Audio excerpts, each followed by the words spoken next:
Hey, welcome to the Citizen Mike Show. Thanks for tuning in. We do appreciate it. My name is Mike Berdinsky, and on this special episode of the Citizen Mike Show, we have Republican candidate for mayor of Wallingford, Vinny Cervoni. Vinny, welcome back to the show. Thanks for coming in. Hi, Mike. Thanks for having me. Yeah, we're going to have some fun. We got a lot of topics to cover. All of them, I hope, are substantive. This episode of the Citizen Mike Show is not to be confused with a forum that you guys had last night. Different format, different organization, different everything. But before we get to the first topic that I want to talk to you about, give me an update on the campaign. How's it going? What's new? How do you feel about things? Generally, I feel good. My interactions with the public while I'm campaigning have been very positive, and people are supportive, and maybe people who like me and are voting for me are the people who choose to talk to me. But it's generally positive, and there are parts of the campaign that are not positive. But I guess that's what the world has become. Yeah, and we're going to get into some of that, later on in the show. But let's get down to business and talk about some substantive stuff. And the first topic I want to cover is budget and taxes. That wasn't covered very well at the forum. I didn't think, and that's why I wanted to lead off with that. And I'm looking for compare and contrast. I'm looking for where you stand as compared to where O'Connell stands, if you can, decipher that. I'm not saying it's possible all the time, but sometimes you can. But on this one, it looks like there is a distinction between you two. Riley O'Connell says he'll cut taxes. That's in his handout literature. He'll cut taxes. In other publications, he says he's going to freeze taxes. You've had opportunities to say that. You're not saying that. Why not? Because it's not an honest promise that I can make. And quite frankly, I'm confused as to how Riley O'Connell plans to do it. He criticized me last night for at times cutting the education budget, and he plans to fully fund the Board of Education's request. So the largest driver of tax increases is the education budget in this town. In fact, there are years we've passed budgets where the entire increase over the prior budget was attributable to the Board of Education, while general government was either frozen or reduced. So let me address your answer this way. And not every comment I make it should be taken too literally. Sometimes I put a playful presentation on it, but there's a serious point behind it. So here's what Riley O'Connell could do, or someone could do if they want to say they're going to cut taxes. They get into office, and during budget season, they tell the comptroller, who kind of manages this thing anyway, I tell you what, come back to me with a budget, Mr. Comptroller, that freezes taxes and cut the department budgets as you need to. And if we run out of money, let's say the end of May, I'll just go back to the council and ask for another appropriation from the general fund. Sure, maybe I'll be raked over the coals by the council for one meeting, and maybe there's one news cycle in the Record Journal, but I would have made good on my promise to freeze taxes. So we run out of money, no big deal. We run a deficit. Record Journal doesn't report surpluses and deficits anymore. They used to about 7-8 years ago, but they don't. And that's how you do it. You just run out of money if you have to. Your reaction to what I said? I'm going to use a strong analogy. I think that's a game of Russian roulette. Yeah. Your obligation as the chief administrative officer is to plan a responsible budget that meets the needs of the people, and by doing that, you fund the departments. Historically, the departments come into the administration with a big fat wish list, and the administration has already trimmed away at it before it's gotten to the council. The biggest driver in any budget are wages and salaries. And we have a culture that anticipates getting raises annually in public employment, and they're negotiated into the union collective bargaining agreements. So you have to fund those. The only way you're going to cut taxes with the existing collective bargaining agreements is to cut personnel. or to cut services to the town. The cost of doing business goes up every year, and it's because we don't live in a vacuum.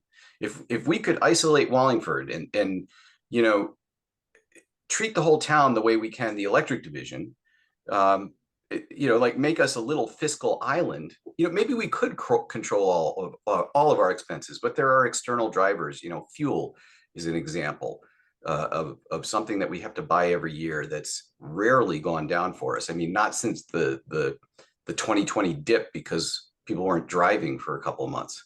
To be sure, there are a lot of variable costs. But I want to move on to another little subtopic. You say in your literature and in your interviews, statements in the press, that you're going to continue the conservative fiscal strategy that the town has followed in the past. And it's sort of consistent with the make Wallingford brighter or keep Wallingford stronger, that political slogan. But is that comment, following the conservative fiscal strategy, is that code for regular tax increases? It's code for responsible budgets. And if those include tax increases, because that's what makes up a responsible budget, a 1.5% annual increase, we might have to do that. Would I like to flat tax or, keep the budget flat for a year? That would be really, really nice. But, with all the moving parts that make up the budget, the Board of Ed regularly coming to general government with a 5% request. It's really hard to promise that unless you're going to tear away at the general fund, the fund balance that's allocated to maintain our credit rating. I don't know how else you do that. And if you do that, you jeopardize the credit rating. And right now, we're spending $30+ million on a police command center. That's being bonded. So our bond rating is crucial. Getting cheap money, good terms that we borrow for the public use, that is crucial to the town. And not only that, the bond rating is the most objective report card that you are going to see. It's somebody who has no personal stake in the town other than to recommend whether or not you are creditworthy to lenders. And they look at your whole financial picture. And if you're getting we have, for several years, we had the best credit rating. Lately, we're just one step below, which is still something to be proud of. That says you're doing a good job with your budgeting. Would you be, if you were elected, would you be budgeting the same way Mayor Dickinson has been budgeting? And before you answer that, the comment has been for years and years, or the observation is that Mayor Dickinson has underestimated revenues in his budget, overestimated expenditures in his budget. When I was a candidate and running for office, I made the same observation. It's objectively true. The question is, so what? And unless you dispute that observation. I'm not going to dispute it, but it doesn't play through every year. We've had a couple of years in the past decade of deficits.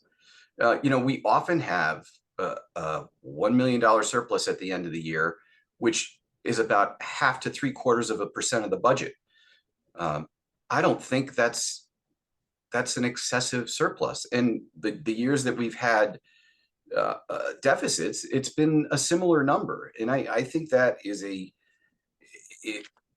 a reasonable, actually, I think it's a laudable result if you're budgeting well.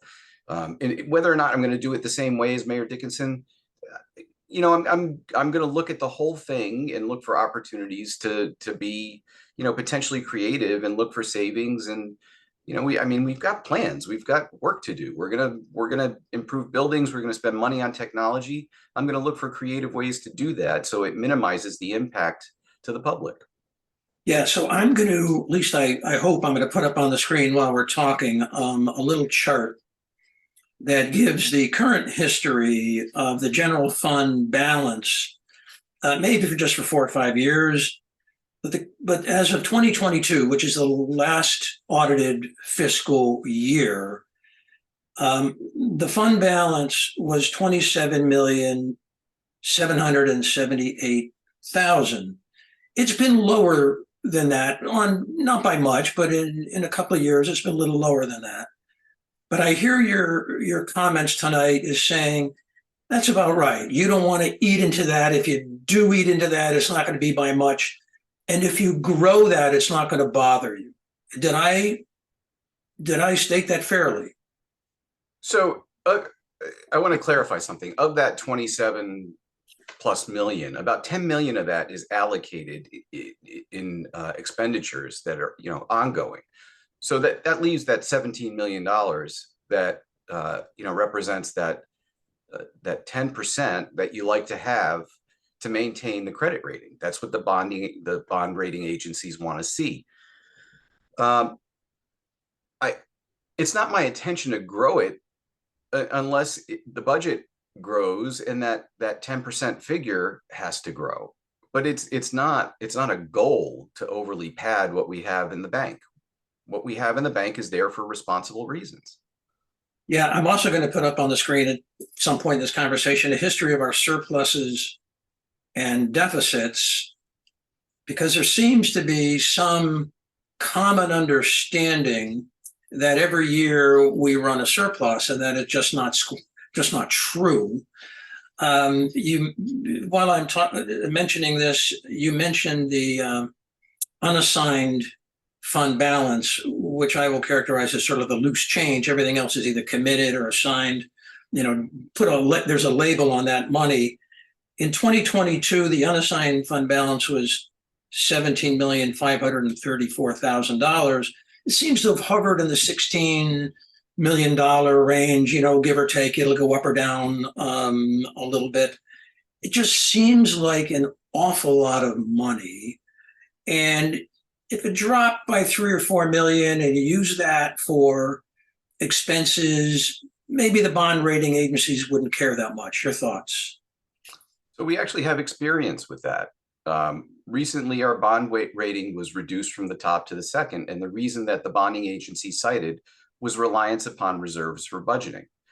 So there's an impact, and you want to minimize that. You want to get that A+ report card from those bonding agencies, because again, I mean, we're definitely going ahead with a police command center, but we're also hearing a lot from the Board of Education about having to make major school improvements.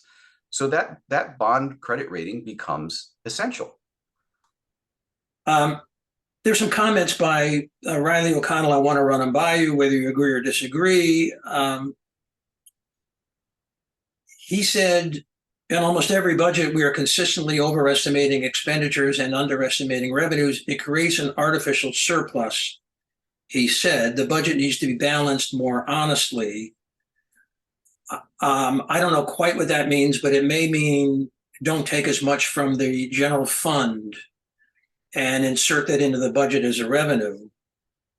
But as far as it goes, your reaction to that quote, and then I got one or two more for you. Well, I'm going to react to what you said. Sure. So we've had conversations about decreasing the reliance on the general fund to balance the budget. When you do that, you have to increase what you collect. So if that's the standard for making it a more honest budget, well, that's going to raise taxes if it's a more honest budget. When you have surpluses and deficits that are, well in the less than 1% range, I don't think the public wants you to apologize for that.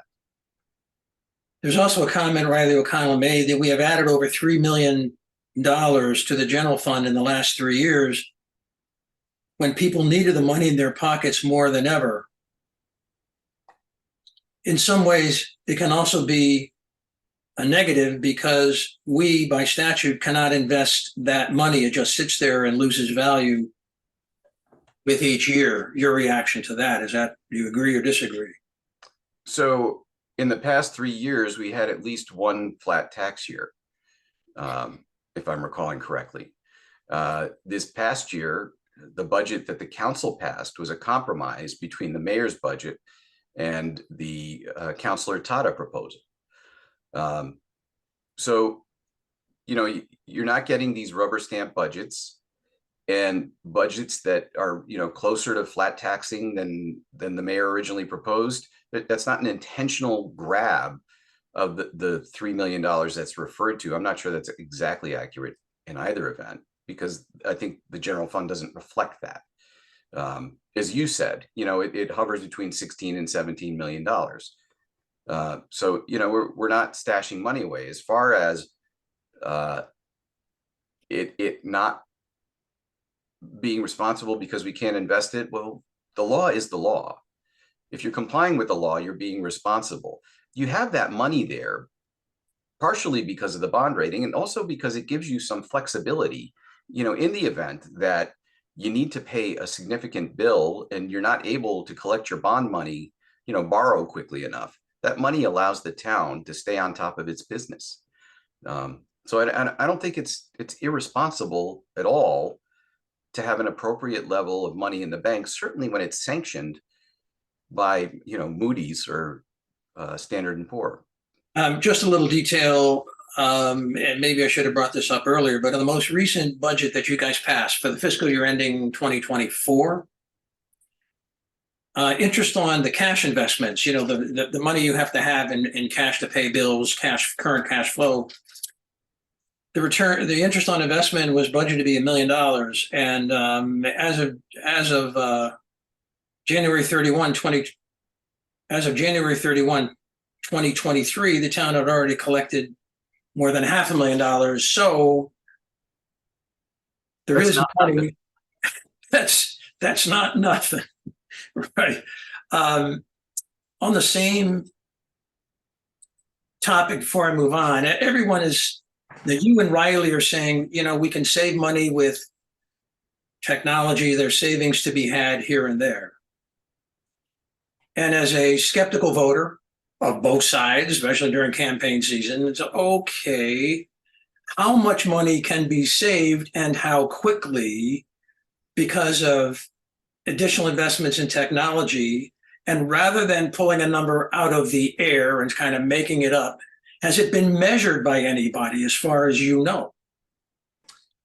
No, there's no obvious immediate savings from increasing the use of technology.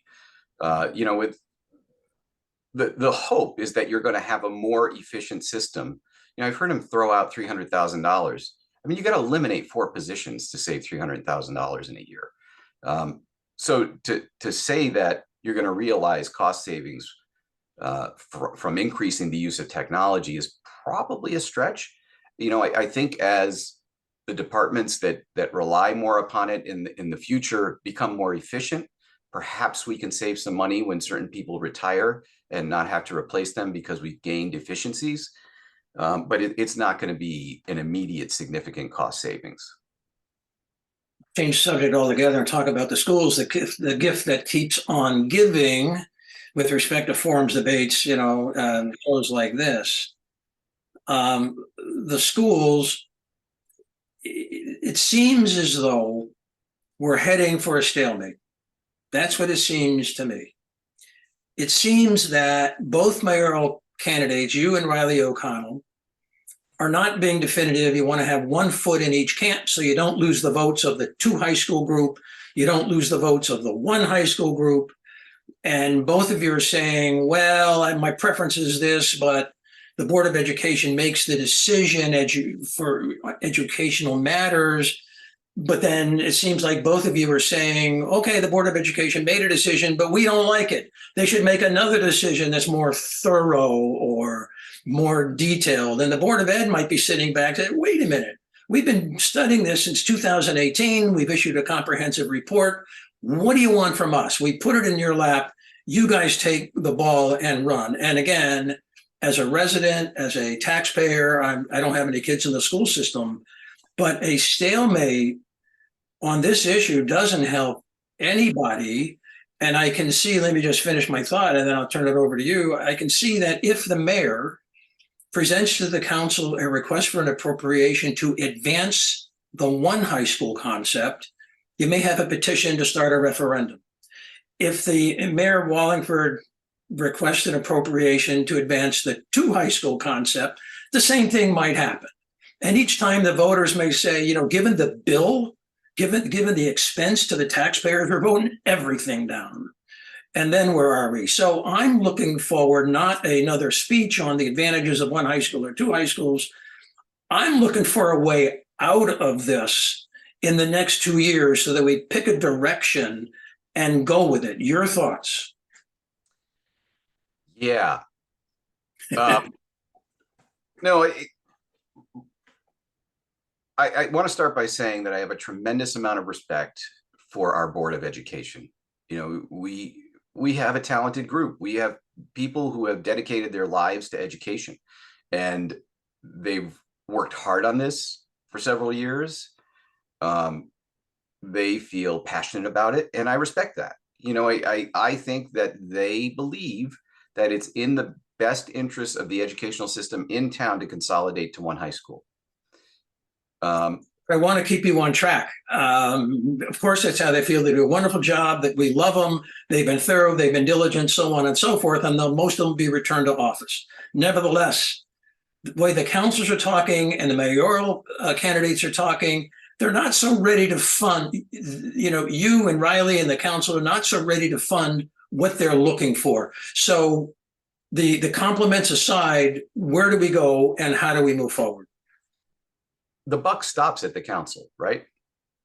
And it would be interesting to see what would happen if they, had put together a final product, if you will. I in conversations with the Board of Education members, I've learned that the proposal that we saw to put the campus all on Lyman Hall wasn't necessarily part of what they voted to do. And that's what we were presented with. And that caused an uproar.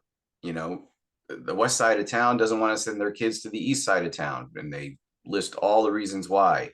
And there were members of the council who were just not going to support the unification. I don't know that they had 5 or 6 votes in the room with this council.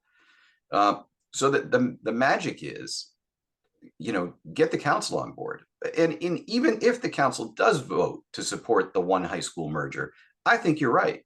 I think there's going to be a referendum.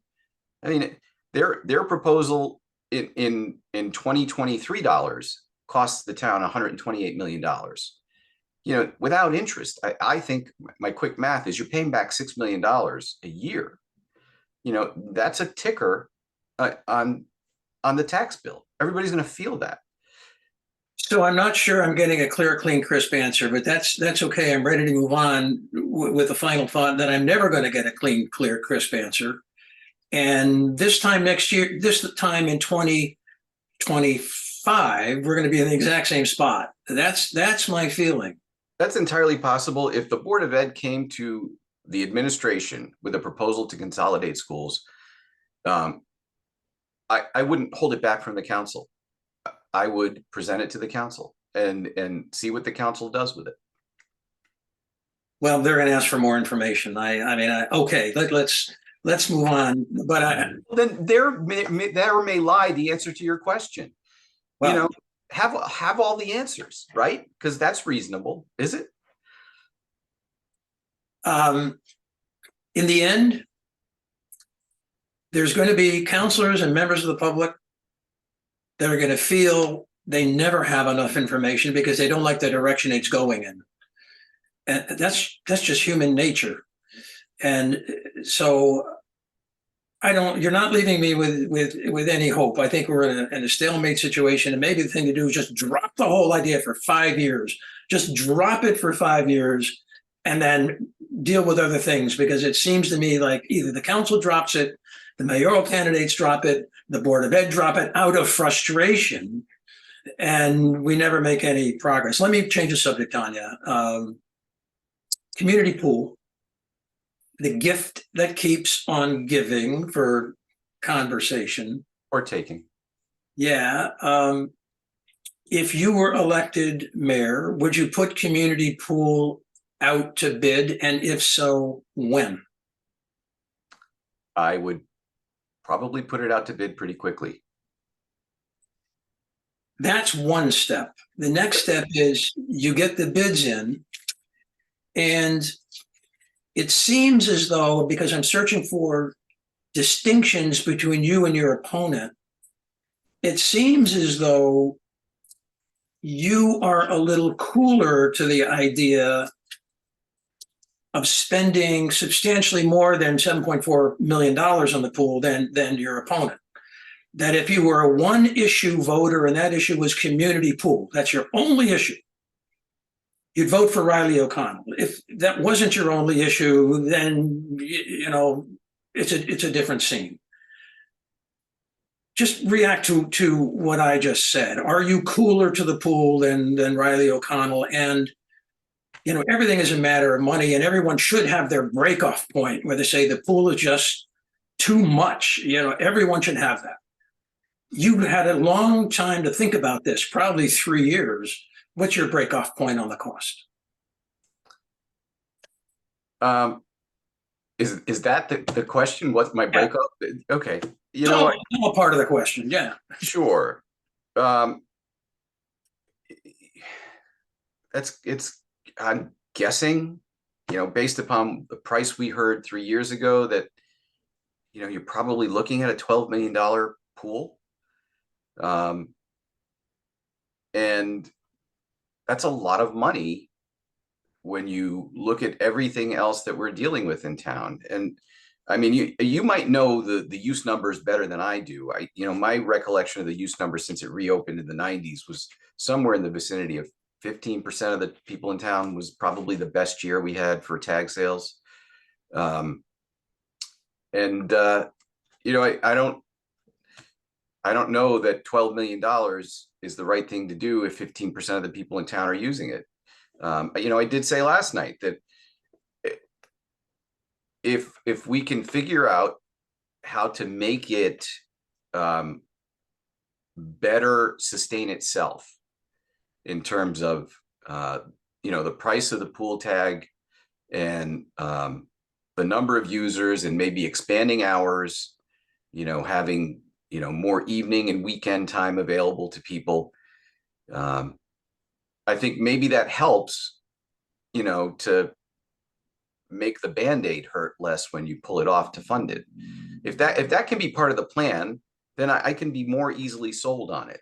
But it's an expensive project, and I'm not completely opposed. I mean, the last 3 times it was before the council to ask the mayor to put it out to bid, I voted for it. Well, I'm beyond that now because you've committed to put it out to bid and soon, and I interpret that as the first quarter. Am I wrong? You're not wrong. Good. Then here's from your website, a comment from your website. Community pool only took 7 or 8 lines. I'm not saying it needed more, but this is a part of what you said. You said a study will determine various courses of actions, create a budget and a plan that will optimize usage of the park in its final years of activity. The pool was used by no more than 15%, 15% of the town's population. We must create a resource that is widely supported and used by our town. And I interpret that as code for you're not that enthusiastic about a pool if it's out of the ballpark of the original 7.4 million. And maybe you've come, maybe you're not even happy with that number now. No, I want to be sold that the community is going to value the investment. If the community is going to value the investment, then it's worth spending the money. All right. 12 million or that ballpark, though, is too much. It feels like a lot. Yes, that it's too much. This next question, really short, but it comes from a letter to the editor, and I didn't know what to make of it. And it had to do with, if you were elected mayor of Wallingford, what would you do with your law practice? My law practice would become very part-time. Being mayor is a full-time job. I'm going to eliminate adversarial matters from my practice, but those clients are going to get referred to other lawyers. I'm not going to take any more transactional matters. And, I'm not going to be here during business hours. So it's going to be relegated to stuff that I can do on a limited consulting basis. The being in the mayor's office is going to be my full-time priority, and my law practice will certainly become a sideline. Changing the subject to property maintenance, upgrade, repairs, that kind of thing. I mean, it's one of the hot button issues in this campaign. Again, from the cheap seats where I'm sitting, it seems like you and Riley O'Connell are pretty much the same position, pretty much the same spot, that you both agree that a lot of work needs to be done, a lot of investments need to be made, and the differences between you two are maybe around the edges, or the choice of words, emphasis, things like that. But regardless of who's elected mayor of Wallingford, both of you are going to jump on this and make some progress upgrading Wallingford's buildings, grounds, and parks. True? True. So when you were on, you were still on the council, the property maintenance committee became an issue, I think at the beginning of the year, beginning of 2023. You were not thrilled with the idea, but the property maintenance committee, or whatever the official name is, was formed. They had some reports, and it was, featured in the Record Journal. It became kind of a football.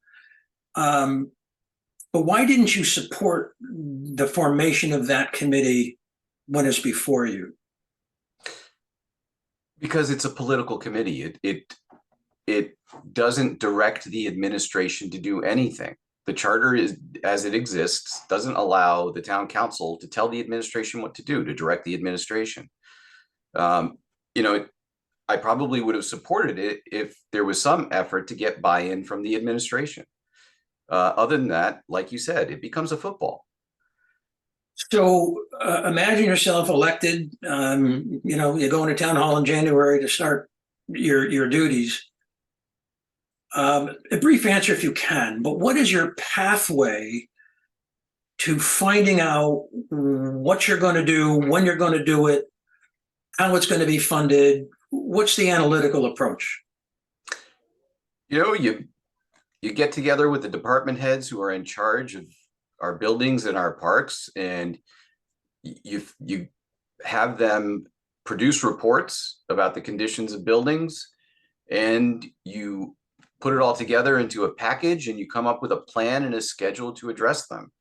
My thought is 5 years or less is something that I would look for. This town has a history. When I started on the council, we were wrapping up the school renovation project, which ended up being about $70 million over 7 years. I think you oversaw it for a while. We can put together a similar bonding package to address these renovations and upgrades, and make it easy on the taxpayer to bring the town back up to where it should be. I just want to focus in on the 5-year thing. 5 years to do what more specifically? Go through all the parks, buildings, roads, sidewalks, and make this town shinier. Is this date of completion from the beginning to the cutting of the ribbon, so to speak? I mean, is this everything being done in 5 years? That's one big ribbon, and I would hope that might be optimistic, but I really want to get quite a bit accomplished as soon as possible. Move on to technology, which is another hot button issue in this campaign. Way back when, not that far, maybe 6, 7, 8 years ago, there was a technology committee. And I talked to some of the members, privately, and they had great aspirations, because I think everyone in the town council, is somewhat frustrated with the lack of sophisticated technology and the limits that the government has because of that. But the technology committee never really went anywhere. They couldn't really get anything done. They weren't very vocal. It seems that if anything happened, it was behind closed doors. What happened with that technology committee? Why wasn't it successful? And what was your role in that, if you had any, in your experience? So my last recollection of the technology committee was Tom Laffin was chairman. And I mean, it was a source of frustration. You can't make technological improvements because you can't direct the administration what to do as the council. You have to get the administration's buy-in. So, you know, we all know the current administration had a limited interest in technology, and so, you know, there were some grounds that I recall being made, and I'm having trouble remembering specifics at the moment. But you know, you can't direct the administration. You have to get buy-in, and I think that was the frustration. You know, big coup. The council has its own Wi-Fi in the council chambers, so that kind of stuff did eventually happen. Yeah, that Wi-Fi is only available for counselors, right? Sure. If you have the password. But that's going to change. I think what I see, again, like in the property maintenance issue, that you and Riley O'Connell are basically the same spot. There's a difference in emphasis and around the margins and things like that. But I think you both want to make substantial progress as a priority matter, and move Wallingford up on that technology scale. I think you both see that. Am I correct in that assessment that you and Riley O'Connell are basically in the same spot with respect to upgrading technology? That's probably fair. You have suggested that your administration, if you're elected, would have an IT director, which is a change. Is that a guy called Chris Luck, who currently gets paid out of the electric division and is currently the support? We call him the IT guy. I think that's his official title, IT guy. But is your IT director an addition to staff on general government's budget, or is it his position moved over into general government? I think with the increase in use of technology in the electric division, that Chris Luck is going to be busy. Because as you bringing him up because he's currently what the town hall the person the town hall relies upon for its technology issues. And I think that there is going to be so much going on that general government will need its own information technology director. Addition to staff? Yes. In your first year, in your first budget, if you're elected? I would hope sooner than that. And if I can't get it done sooner than my first budget, then perhaps I find an opportunity to work with a consultant to get the ball really rolling before that position gets put in the next year's budget. So some specifics on this technology platform plank that you have.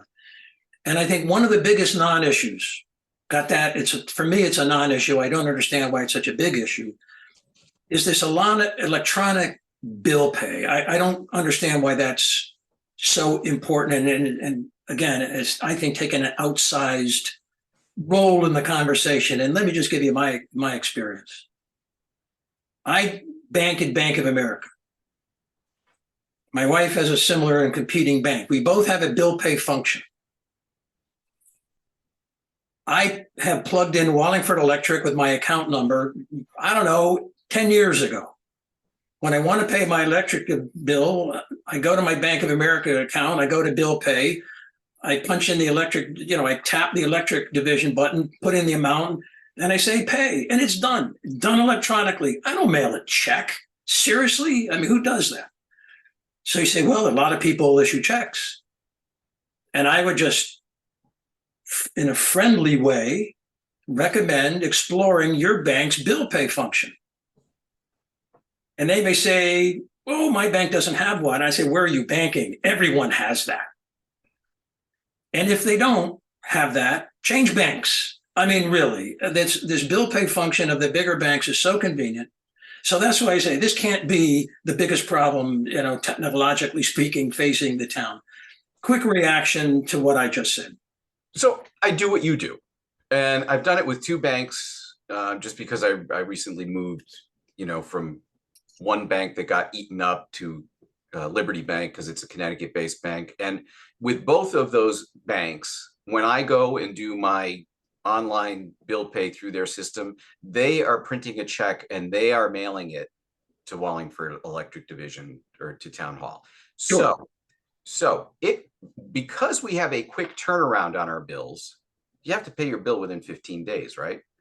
You've got to set that up pretty darn quickly, because it takes several days to print that check. I don't know who stuffs it in an envelope and puts a stamp on it and then mail it to town hall. And if you don't do it far enough in advance, it's late. And so, Mike, you and I do this, we figured it out, but there is a public demand, for an application that allows you to go in on screen and have money drawn either from your credit card or from your checking account and have an instant transfer. And, those systems are out there. The town uses officialpayments.com. It's a system that I've tried and I don't enjoy. I feel it's, the flat fee is expensive. By way of comparison, the superior courts use LexisNexis bill pay, and they use a percentage of whatever fee you're paying as the service charge. So let me clarify. Under the Cervoni plan for electronic bill pay, would there be a fee charge? And if so, who would pay the fee? The user pays the fee, because otherwise you've got to socialize it across the bill. Right. So you don't want to pay it, so I'm not going to charge you. Direct deposit. What's the obstacle to direct deposit? And fold into your answer, if you would, the pay period and how that complicates it, if it does. So we recently had a discussion about reinstating the second payroll clerk in the comptroller's office. And what became very apparent in that discussion is the continuing reliance on town hall on paper punch cards for time cards, and the amount of effort that was required going through those paper time cards and manually entering the time into the system so that you could create payroll. And that's one of the factors. And, the mayor's maintained the position that you're only going to get savings if you can get everybody onto biweekly pay. You agree with that? You agree with that? I do think that it's a factor. It's a factor. It's not, for me, it's not an absolute. But one of the things you can do is you can eliminate paper time cards so that people are swiping a badge of some sort. And that data, their time data, is collected digitally, and it's immediately present for the payroll clerk. So, not sitting there with a ticker calculator, eliminating a couple of steps. Is that the same as direct deposit? It will facilitate direct deposit because you'll have more time. I think it's an essential part of the process. If is direct deposit available now to any employee who wants it? Board of Education. That's all. That's all that I'm aware of. Okay. So in order to get the whole town on direct deposit, first of all, would that be worth it? I mean, is it that big a deal? You're going to offer it as an option because there are still people who are going to want that paper check in their 30 minutes to go cash it or deposit it. But it's going to be an option, and people are asking for it. It's the way people are paid now. You mentioned people are going to want their 30 minutes. I've heard this come up in the campaign. I've done a little fact checking on this. Where does that come from? This people are going to want their 30 minutes? It's in the union contract. I don't think so. Okay. Something to think about. I researched this. I know it's been said that it's in the union contract. They get coffee breaks in the morning and the afternoon. They would get it regardless. I mean, let's move on though. But there's some issues that have come up that aren't really issues to me, and so that's why it's certainly a practice. So, and you've dealt with collective bargaining issues. You make something a practice, and it's hard to get rid of. But I want to talk about this issue that came up at the forum last night at the very tail end, and it's a difficult issue to talk about, but because it's been so widely publicized, the subject of mailings, newspaper articles, and at the forum, I think if we don't address it, it looks like we're running away from it, and I don't want that to be the appearance. So I want to bring up with you the issue of United Concrete, that saga. People that are viewing this show know what I'm talking about. And the other narrative about this veterans fundraiser you held, and I want to spend a few minutes dealing with that before we run out of time. In order to get into that topic, I've decided what I wanted to do is to research the issue and put down a narrative that I will describe, and then ask you if you agree with a factual narrative. And if I missed any material facts, let me know at the end of this. And then we can discuss what we need to discuss about it, because I think there's some confusion on the facts. So here's what I have, and I'm going to refer heavily on my notes because it's not complicated, but they're details. So to me, the issue starts in 2020 when the town had a reassessment, and some properties had their valuations increased by the town. Some valuations were lowered. But in the case of J. Gavin Properties, LLC, there was a little bit of a valuation increase. They appealed that to the Board of Tax Review, and that was kicked over to the Superior Court, the Connecticut Superior Court, which handles tax appeals. Tax appeals are fairly common in municipalities all across the state. There's always some number of them. And in this case of J. Gavin Properties, LLC, it was handled by the law department, Janice Small, in consultation with the assessor's office. And just from general experience, the way these property tax appeals work, very few are tried to a conclusion. Very few times is there a trial in front of a judge where competing appraisers get on the stand and the judge decides to go with the taxpayer or the town, or he cuts the baby in half one way or another. So in this particular case, it could be that J. Gavin Properties hired an appraiser. I don't know, it doesn't matter, but it seems to me they would hire an appraiser, have a valuation that conflicted with our town's assessor. Maybe the town, got an independent appraiser. I don't know, maybe the assessor figured he could handle that on his own, but through the process of the court proceedings, it's a battle of the appraisers and which is more credible. But eventually these things are settled. They're compromised away in some manner, depending on the strength of the appraisal. Okay. In 2022, the Public Works Department sought competitive bids for storm drainage materials. That's Rob Ultramitis, Public Works. We need storm drainage materials, and they follow the usual procedure. They go to the purchasing department and they say, put out a bid. We need storm drainage materials. The purchasing department, following the purchasing ordinance, puts out a bid. United Concrete puts in a bid. There were other bids. United Concrete puts in a bid. They were the lowest bidder. They get the contract. United Concrete gets the contract.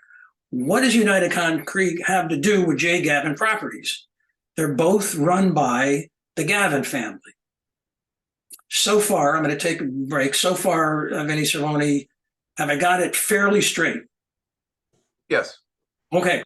So in 2023, after you had announced that you're running for mayor, John Gavin and Lori Gavin each contribute $1,000 to your campaign. And there are databases available to see if the Gavins have contributed to prior campaigns.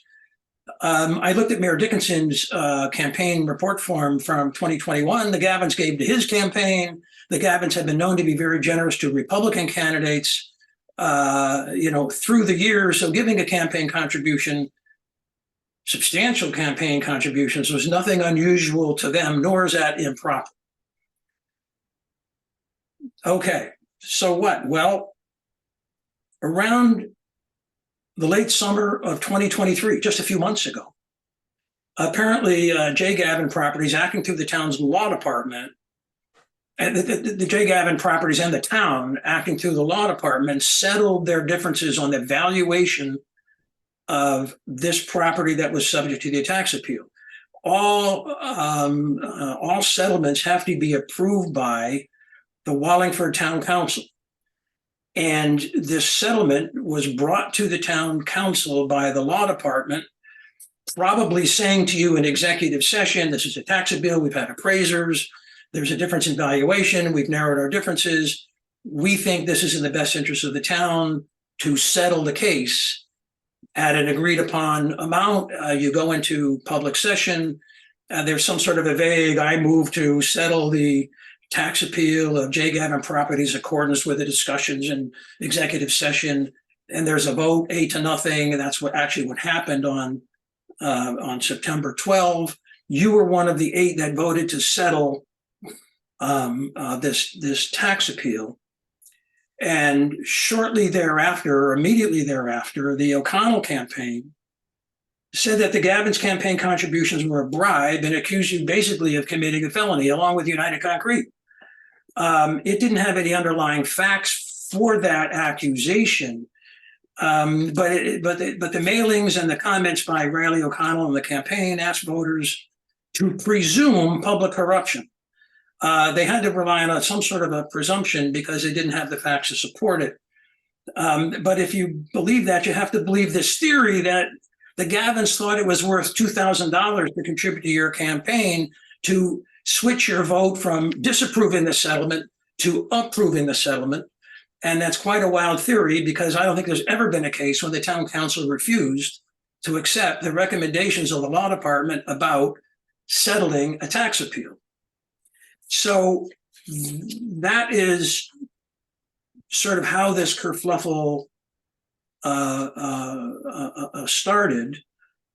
And let me just say, did I miss any material facts or misstate anything to the factual basis of this? Don't believe you misstated anything. There's other stuff that happened, but well, if it's worth filling us in, I mean, I don't mean to cut you off and I don't mean to monopolize the conversation, but I did want to sort of lay out. Yeah. So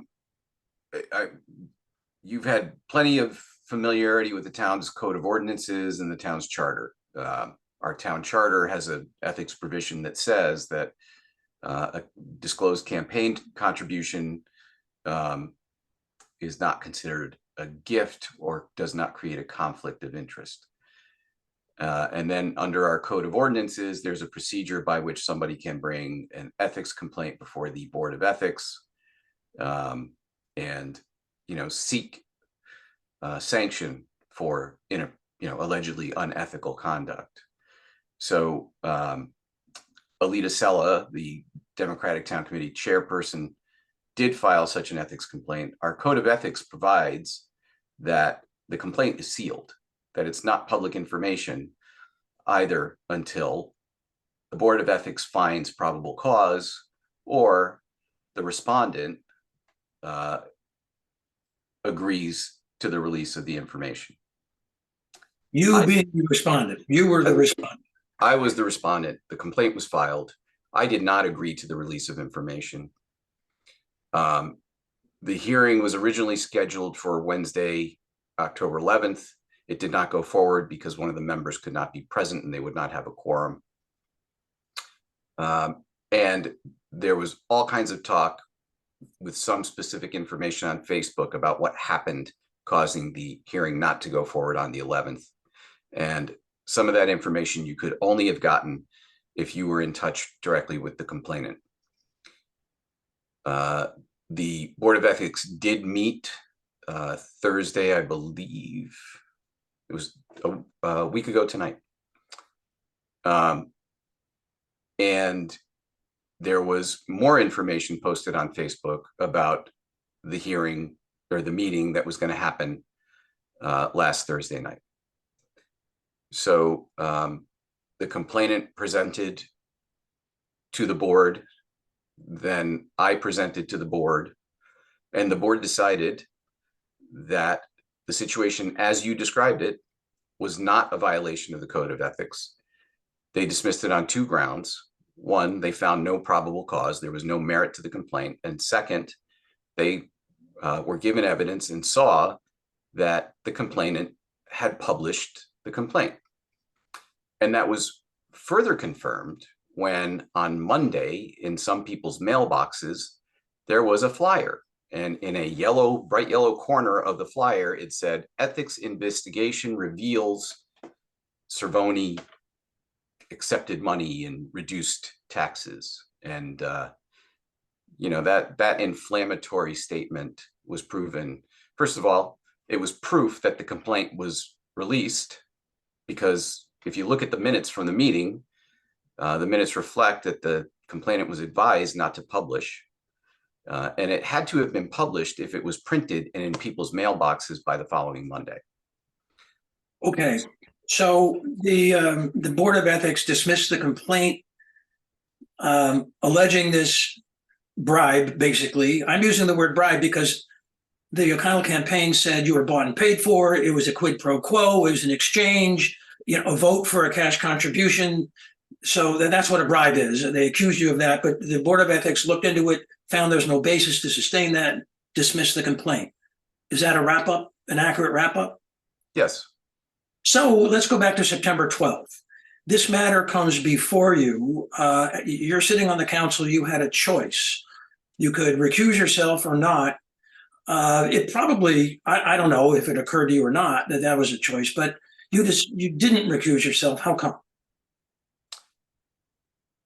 Because I didn't see any reason to. I knew that I wasn't acting in breach of our code of ethics. I was aware that the Gavins had contributed to my campaign, but honestly, I have no personal relationship with them. They're not a client of mine. They're not people that I socialize with. The complaint cited the signs that were on the Gavin properties, sometime early in the summer. I had nothing to do with those signs. Even if you had, it wouldn't have mattered anyway, really. But yeah. So if, in view of this kerfluffle,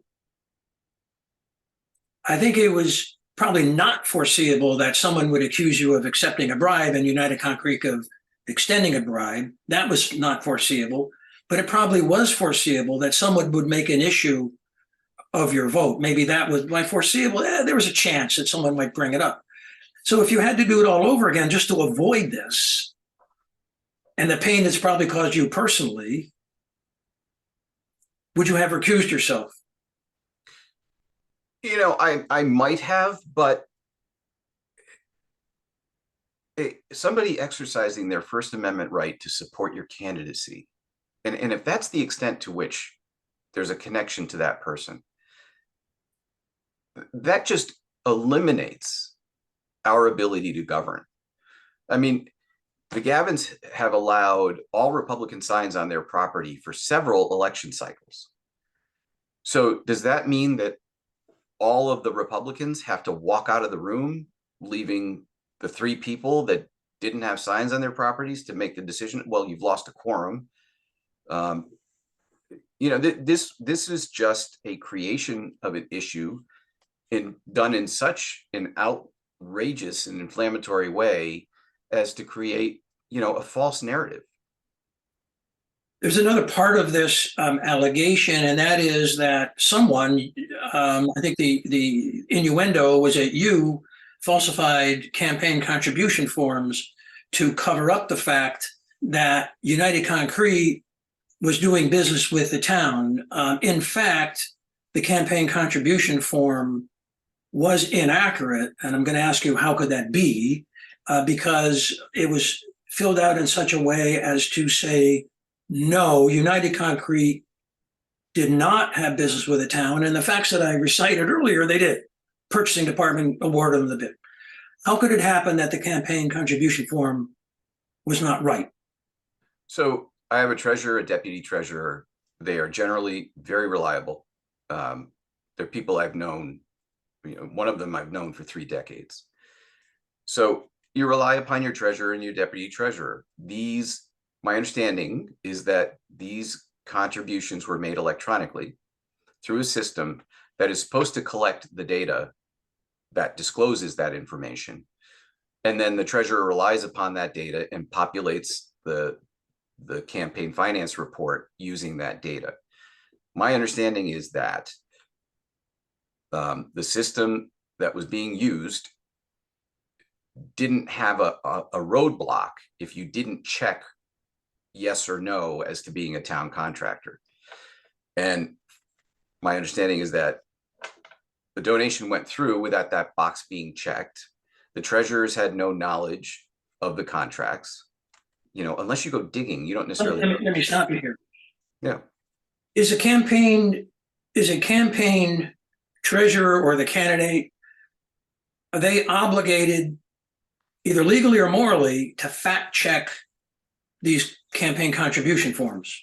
Because let me just give you an example. You could have a fundraiser, 80 people come, 80 people fill out a form, you know, and they say, this is my name, this is my address, this is where I work. No, I'm not a lobbyist for the state. They're turned in, and I can imagine the treasurer, you know, scooping up all these campaign contribution forms and the checks. And is he obligated? Is it done to fact check all of these? I don't believe so. I mean, that's kind of an arduous burden. You know, you rely on people to report information accurately, and you use that when you populate your form for your treasurer's report.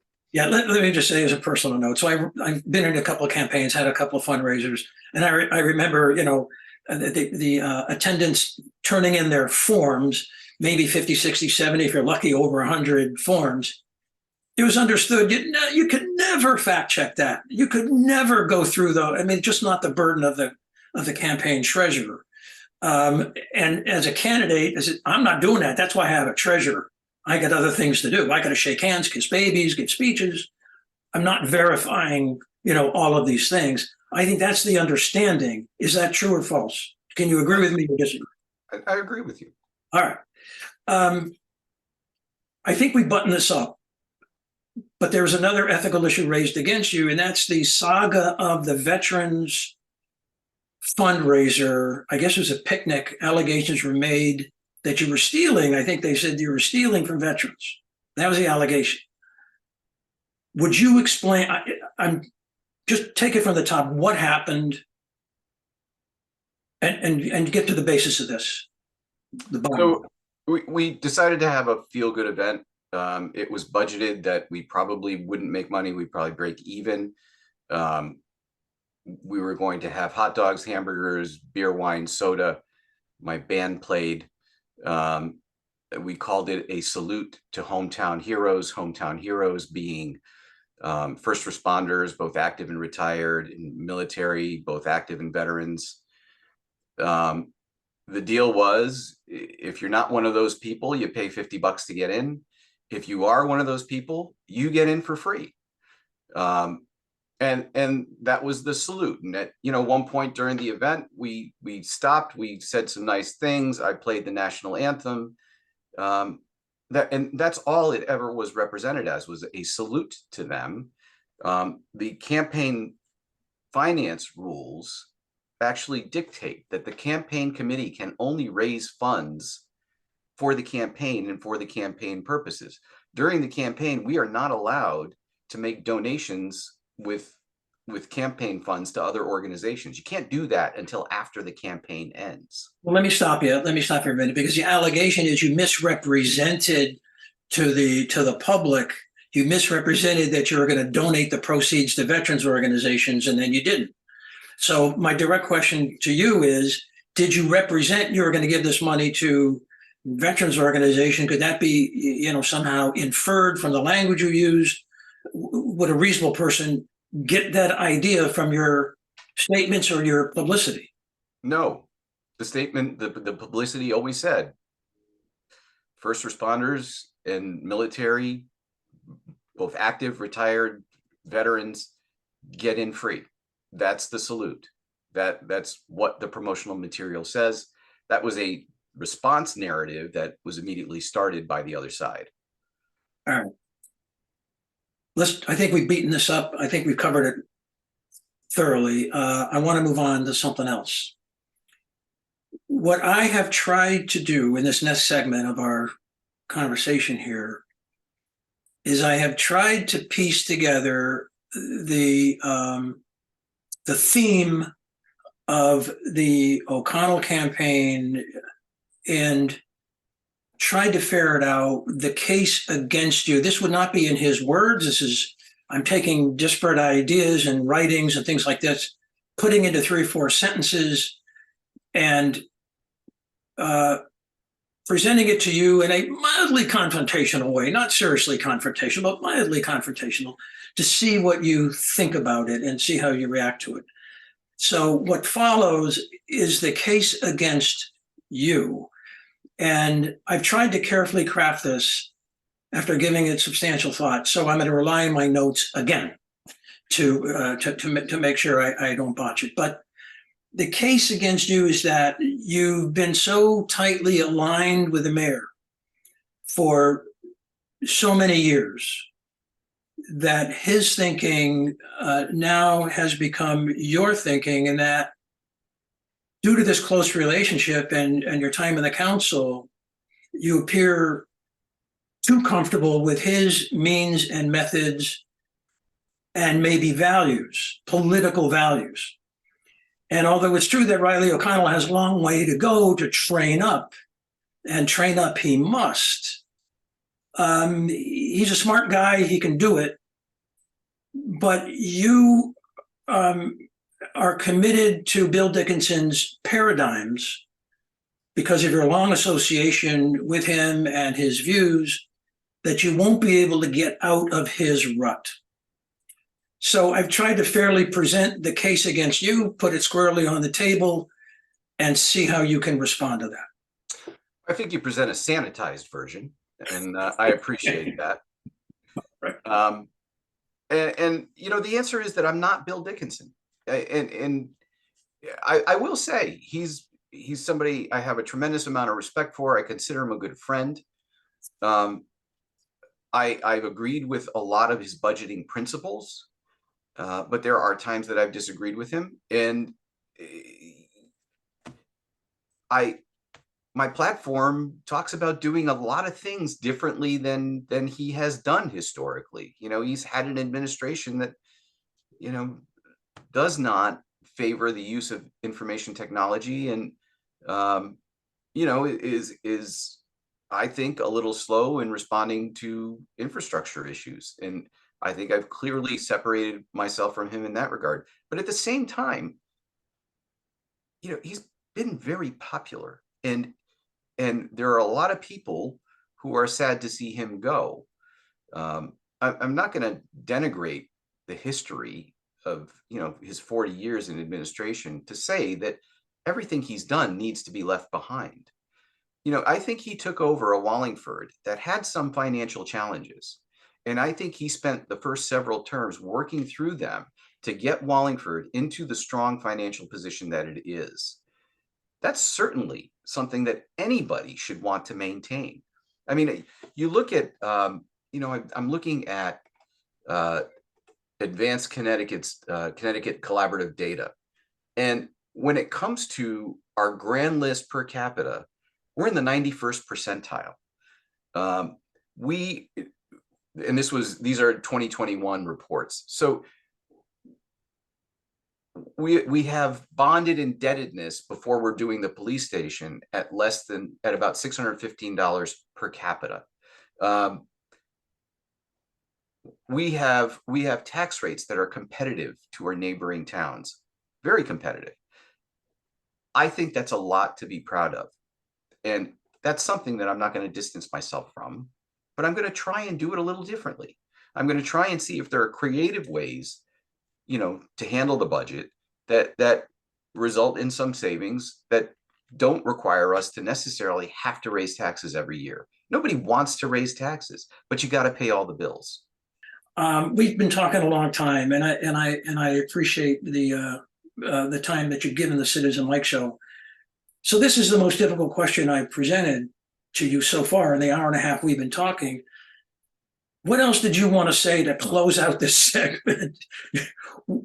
What do you know, anything at all to the voters, or reflections on anything we've talked about?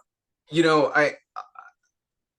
I hope that that this election is not a barometer for elections to come, based upon, you know, some of the things that you and I talked about.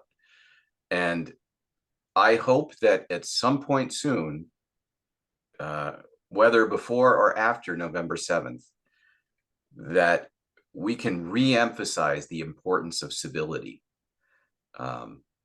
in our elections. You know, we all live in this town. And at the end of the experience, we are all neighbors in some way, shape, or form. And there's a core group of people, you know, that all run into each other all the time.